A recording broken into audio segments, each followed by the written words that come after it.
जय सीताराम जय सीताराम श्रीराम जयम श्रीराम जयम எல்லாருக்கும் விகாரி வருட இனிய தமிழ் புத்தாண்டு நல்வாழ்த்துக்கள்.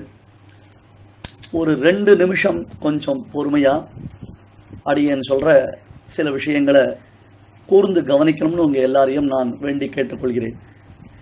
பகவான் கிருஷ்ணர் பகவத்கீதையில அதர்மங்கள் தலை தூக்கும் பொழுது தர்மத்தை நிலைநாட்டுவதற்காக நான் அவதாரம் செய்கிறேன் என்பதை ரொம்ப தெளிவாக குறிப்பிடுகிறார்.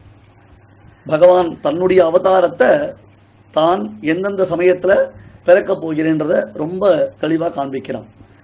அதில் ஒரு ஸ்லோகம், யதா யதாஹி தர்மஸ்ய கிளானிர்பவதி பாரத அபியுத்தானம் அதர்மஸ்ய ததா ஆத்மானம் சிருஜாம்யகம். அர்ஜுனா, எப்பொழுதெல்லாம் அதர்மத்திற்கு பெருமை உண்டாகி தர்மத்திற்கு வாட்டம் என்பது உண்டாகிறதோ, அதர்மம் மேலோங்கி தர்மம் மிகுந்த வருத்தத்தை வாட்டத்தை அடைகிறதோ, அப்பொழுது பல நிலைகளில் என்னுடைய அவதாரம் உண்டாகிறது. இது பகவானுடைய வாக்கியம், கிருஷ்ணனுடைய வாக்கியம். இப்போ பல நிலைகள் என்று சொல்லும் பொழுது நமக்கு தெரிஞ்சது ராமனா அவதாரம் பண்றான், கிருஷ்ணனா அவதாரம் பண்றான், நிசம்மன் வாமனன். அது மட்டும் இல்லை, நாம் அறியாத ரூபங்கள்ல கூட பரமாத்மாவுடைய அவதாரங்கள் உண்டு. அப்படி ஒரு அவதாரம் தான் இந்த விகாரி வருடத்துல, ஆங்கிலத்துல 2019 ஏப்ரல்னு சொல்றோம் இல்லையோ, இந்த விகாரி வருடம் ஆங்கில தேதி ஏப்ரல் 18, 2019 ஸ்ரீ கிருஷ்ணனுடைய அவதாரம் தேர்தல் என்னும் அவதாரம். ஆம், அதர்மத்தை வீழ்த்தி தர்ம சம்ஸ்தாபனம், தர்மத்தை நிலைநிறுத்துவதற்கு பெருமாள் தன்னுடைய ஆத்ம ஆவிர்பாவத்தை தேர்தல் வடிவில் காண்பித்திருக்கிறான். இதை நாம எல்லாரும் தெள்ள தெளிவா புரிஞ்சுக்கணும். சரி, இதுல நம்முடையதான பங்களிப்பு என்ன அப்படின்னு கேட்டா, ஒரு யுத்தம் அப்படின்னு வரும்பொழுது அந்த யுத்தத்துல எல்லா சிப்பாய்களும் போராளிகளும் அணிவகுத்தில் இருப்பார்கள். அவர்கள் எல்லார் கையிலையும் ஒரு ஆயுதம் இருக்கும் இல்லையா? ஒரு கத்தியோ, ஒரு ஈட்டியோ, ஒரு வில்லோ, ஒரு கதையோ, ஏதோ ஒரு ஆயுதத்தை கொண்டு போராடணும்.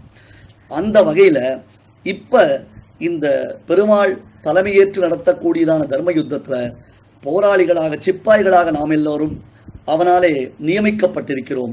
அப்படியானால் நம்மிடத்தில் உள்ள மிக வலிமையான ஒரு ஆயுதம் என்ன அப்படின்னு கேட்டா, இந்த தேர்தலில் நாம் வாக்களிப்பது. நண்பர்களே, இதை ரொம்ப சர்வசாதாரணமா எடுத்துக்காதீங்க. பி சீரியஸ், ரொம்ப ரொம்ப முக்கியம். ஏன்னா பல மகான்கள், மட்டாதிபதிகள் இதை வலியுறுத்திருக்கிறார். இப்ப 2 நாளைக்கு முன்னாடி நம்ம சைவ சமய ஆதீனங்கள் எல்லாரும் ஒன்று சேர்ந்து ஒரு கூட்டறிக்கையை வெளியிட்டிருக்கா. நீங்க படிச்சு பார்த்தீங்கன்னா, அதை வீடியோல பார்த்தீங்கன்னா தெரியும். இந்த அளவுக்கு பெரியோர்கள் வெளிப்படையாக இந்து தர்மத்திற்கு விரோதிகளை அழிக்க வேண்டும் என்று ஓரணியில் திரண்டிருக்கிறார்கள் என்றால் நிச்சயமாக இது ஒரு தர்ம யுத்தம் தான். அதனால சிப்பாய்களா நாம பகவானால முன்னிறுத்தப்படுகிறோம். இது அவனே தேர்தல்ன்றதான ரூபத்துல நமக்கு காட்சி கொடுக்கிறான். அது சந்தேகமே பட வேண்டாம். நீங்க எல்லாரும் இதை விட்டுட்டோம் அப்படின்னு சொன்னா நிச்சயமா நம்முடையதான தலைமுறைகள் மிகுந்த கஷ்டத்துக்கு ஆளாவார்கள். சந்தேகமே வேண்டாம். அதுவும் இந்த சமயத்துல நாம இவ்வளவு தூரம் போராடி இருக்கச்சே, ஒருவேளை அவர்கள் வெற்றி பெற்று விட்டார்களே, ஆனால் தீய சக்திகளுக்கு வெற்றி கிடைத்து விட்டது என்றால் நாம தலை நிமிரவே முடியாது, தலை நிமிரவே முடியாது, தலை நிமிரவே முடியாது. புரிஞ்சுக்கோங்க நீங்க எல்லாரும். உங்களுடையதான பர்சனல் எல்லா அந்த ஆட்டிடியூட்ஸ், அதாவது இது இப்படி நடந்ததா, அப்படி நடந்ததா, நாங்க இப்படி இருந்தோமா, அப்படி இருந்தோம், அதெல்லாம் விட்டுடுங்க, தயவு செஞ்சு விட்டுடுங்க. ஒரே ஒரு நோக்கம் என்ன அப்படின்னு கேட்டா, நம்முடைய ஏதோ இப்ப உங்க எல்லாருக்கும் சேர்த்து ஒரு வாழ்த்து சொல்றோம். நம்ம ஒரு பண்டிகைகள்லாம் வாழ்த்து சொல்றோம். ஒரு விநாயகர் சதுர்த்திக்கு ஒரு போராட்டம், ஒரு தீபாவளிக்கு ஒரு போராட்டம், ஒரு ஆவணி ஆட்டத்துக்கு ஒரு போராட்டம், ஒரு சங்கராந்தி அதாவது தைத்திருநாள் பொங்கலுக்கு ஒரு போராட்டம். எதுக்கெடுத்தாலும் போராடி போராடி நம்முடையதான ஒரு கலாச்சாரத்தையும் பண்பாட்டையும் காப்பாற்ற வேண்டிய கூடியதான ஒரு நிலைக்கு நாம தள்ளப்பட்டுட்டோம். இதுவரையிலும் நம்முடைய பயத்தை தங்களுக்கு சாதகமாக பயன்படுத்திண்டா. இனி அந்த மாதிரி ஒரு டயத்தை நாம அவளுக்கு கொடுக்கவே கூடாது. ஸோ நீங்க எல்லாரும் என்ன பண்ணணும் அப்படின்னு கேட்டா, நம்ம இந்த தடவை நம்முடைய வலிமையான ஆயுதம் என்ன, அந்த கையில ஒரு ஆயுதம் வச்சுட்டு அந்த ஆயுதத்தை யூஸ் பண்ணாம ஒரு சோல்ஜர் இருந்தான்னா அவனை லோகம் எல்லாம் பழிக்காதா? இந்த தடவை நம்ம கன்ஃபார்ம்டா 100% ஓட்டு, அதுதான் முக்கியம். வீட்டில் இருக்கிற பெரியவா சின்னவா யாரால முடியுமோ முடியாதோ யாரையும் விட்டு வைக்காதீங்க ப்ளீஸ். ஏன்னா உங்களுடைய ஒவ்வொரு ஓட்டும் அது ஒரு பெரிய வேல்யூபிள். தீய சக்திகளை அழிப்பதற்கு பெருமாள் நமக்கு கொடுத்திருக்கக்கூடிய வலிமையான ஒரு ஆயுதம். மறுபடியும் இந்த பகவத்கீதை ஸ்லோகத்தை ஞாபகம் வச்சுக்கோங்க. யதா யதாஹி தர்மஸ்ய கிளானிர்பவதி பாரத அபியுத்தானம் தர்மஸ்ய ததா ஆத்மானம் சிருஜாம்யஹம்னு சொல்லும் பொழுது அந்த வலிமையான ஆயுதம் எவ்வளவு முக்கியமானது நாம புரிஞ்சுக்கணும். ஸோ 100% ஓட்டு அப்படின்றத நாம கொடுத்துட்டோம்னு சொன்னா ஒரு ஒரு சில இடத்துல பார்த்தா 100 ஓட்டு 200 ஓட்டுகள் கூட ஒரு மாற்றத்தை உண்டு பண்ணும்.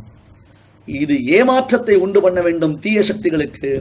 இந்துக்களிடத்திலே ஒரு எழுச்சி மாற்றத்தை உண்டு பண்ண வேண்டும் என்பதுதான் என்னுடைய பிரார்த்தனை. தயவு செய்து இதை நீங்கள் புரிந்து கொள்ளுங்கள். பெருமாள் ஸ்ரீ கிருஷ்ணன் மிக பிரம்மாண்டமான விஸ்வரூபத்தை எடுத்து தேர்தல் என்னும் வடிவில் நம்முடன் இருக்கிறான். அவனை உணர்ந்தவர்கள் அனைவரும், உணர்ந்திருப்பவர்கள் அனைவரும் இந்த தேர்தலில் 100% தங்கள் வாக்கை அளித்து தீய சக்திகளை நாம் வேறறுக்க வேண்டும் என்று உங்கள் எல்லோரையும் பிரார்த்தித்துக் கொள்கிறேன். ஸ்ரீராம ஜெயம், ஸ்ரீராம ஜெயம்.